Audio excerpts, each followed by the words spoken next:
शिव विधायक रविंद्र सिंह भाटी ने जो पहल की है ओरन बचाने की, उसका हम सबको साथ देना चाहिए। क्योंकि भाई ओरने ही नहीं रहेगी तो हमारे पशु कहाँ जाएंगे। क्योंकि बाड़मेर जैसलमेर दो ऐसे जिले हैं राजस्थान के जहाँ पशु बहुत ज़्यादा है, पशुपालक बहुत ज़्यादा है, और उनकी जो जीविका रहती है वो पशुओं पर निर्भर रहती है। तो भाई ओरने ही नहीं रहेगी तो पशु कहाँ पर जाएंगे। अंकाल की स्थिति में यही ओरने हैं जो एकदम वरदान साबित होती है। यही एक जरिया होता है जिनसे हम अपनी जीविका को आगे बढ़ा पाते हैं। लेकिन जब यही नहीं रहेगी तो फिर हम जाएंगे कहाँ। ठीक है ना। एक तरफ सरकार कह रही है गाय को राज्य माता बनाने की, लेकिन दूसरी तरफ औरणों को काट रही है, उनको समाप्त कर रही है, तो राज्य माता कहाँ पर जाएगी भाई। ये सबसे बड़ा सवाल है। मुझे कमेंट करके आप एक बार जरूर बताइएगा भाई। ठीक है ना। जो भाई भाटी साहब ने जो पहल की है उसका साथ देना चाहिए। मैं ये नहीं कहता कि भाई कंपनियां यहाँ पे आने नहीं चाहिए, आनी चाहिए, लेकिन ऐसी जगह पर आनी चाहिए जहाँ पे पशुचारण की कोई दिक्कत ना हो। ठीक है।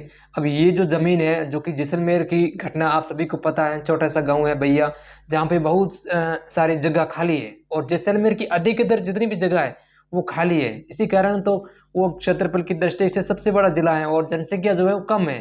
तो जनसंख्या कम होने के कारण और क्षेत्रफल ज़्यादा होने के कारण इनका जो भूभाग है वो बहुत ज़्यादा है, खाली ज़मीन बहुत ज़्यादा है। उसको देखते हुए सरकार या फिर कंपनियां यहाँ पे आ रही हैं और सोलर प्लांट प्लांट लगा रही है। लेकिन ये भी हमें समझना जरूरी है कि ये जो खाली जगह है यही हमारी जीविका है। ठीक है ना। क्योंकि भाई मैंने पहले भी बताया बाड़मेर जैसलमेर राजस्थान के दो ऐसे जिले हैं जहाँ पशुचारण बहुत ज़्यादा है, पशुपालक बहुत ज़्यादा है। ठीक है ना।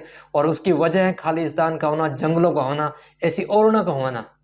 ठीक है। नहीं तो भाई जिले और भी हैं राजस्थान के। ठीक है ना। वहां पर भी अगर मतलब जीके में ये सवाल आ सकता था भाई ये राजस्थान के सबसे बड़ा जिला है पशु पालकों के हिसाब से। नहीं है ना भाई, क्योंकि वहाँ ओरने भी नहीं है ना जंगल है। ठीक है ना। खालिस्तान बिल्कुल भी नहीं है। ठीक है ना। तो भाई कंपनियां जैसलमेर के अधिकतर जिलों क्षेत्र में आ चुकी हैं, लेकिन ये हम सब के लिए नुकसान है। क्योंकि हम मिडिल क्लास फैमिली वाले हैं, तो वहाँ पे हम पशुपालकों पर बहुत ज़्यादा निर्भर रहते हैं। आप देख लेना जैसलमेर जाओगे आप कभी, तो आप एक बात नोटिस करना, हर एक घर में आपको 10 से 15 बकरियाँ भेड़ बकरियाँ जरूर नजर आएगी। और यहाँ तक कि बहुत सारे ऐसे भी जिनके घर में 50 60 70 बकरियाँ भेड़ बकरियाँ होती है, और बहुत सारी गायों भी होती है। ठीक है ना। तो ये सब क्यों है? क्योंकि भाई खाली जगह है, उन सब के लिए चरने की जगह है। तो भाई सोलर प्लांट प्लांट की जो कंपनी आ जाएगी इनको समाप्त कर देगी, तो भाई फिर बहुत ज़्यादा मुश्किल हो जाएगा। तो ये सोचने का मुकाम है। ठीक है ना। तो कंपनी आएगी घर में या फिर अपने आसपास में 4 5 को रोजगार मिलेगा, लेकिन सबको थोड़ी ना मिलेगा भाई। ठीक है ना। जो पढ़े लिखे हैं उनको ही मिलेगा। लेकिन ये बात भी सच है भाई। ठीक है। ये कड़वा होगा लेकिन सच है कि बाड़मेर जैसलमेर पढ़ाई के मामले में स्पेशली जैसलमेर थोड़ा कम है। मैं ये बिल्कुल भी नहीं कहूंगा कि पढ़ाई बिल्कुल भी नहीं होती है, लेकिन उनका जो स्तर है, साक्षरता दर है, वो थोड़ी कम है। और उसी की वजह भाई कम होने के बावजूद भी वहाँ के जो लोग हैं विकसित हैं, पैसे वाले हैं। तो ठीक है। तो एक नहरी का होना, दूसरा औरों का होना। ठीक है। पशुपालक है तो वहाँ से उनकी जीविका चलती है, लेकिन ये जो समाप्त हो जाएगी फिर बहुत ज़्यादा मुश्किल हो जाएगी। ये सोचने की बात है भाई। ठीक है ना। तो इस बात का सपोर्ट करो। ठीक है। जैसलमेर के भैया गाँव की जो घटना है, ऐसी घटनाओं मतलब ऐसी घटनाओं का सपोर्ट करना चाहिए हमें, ये सब बचाना चाहिए।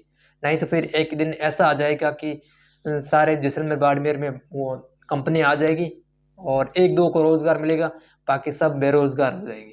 ठीक है ना। पहले ही बेरोजगारी दर बहुत ज़्यादा है राजस्थान में, और बेरोजगारी दर हो जाएगी।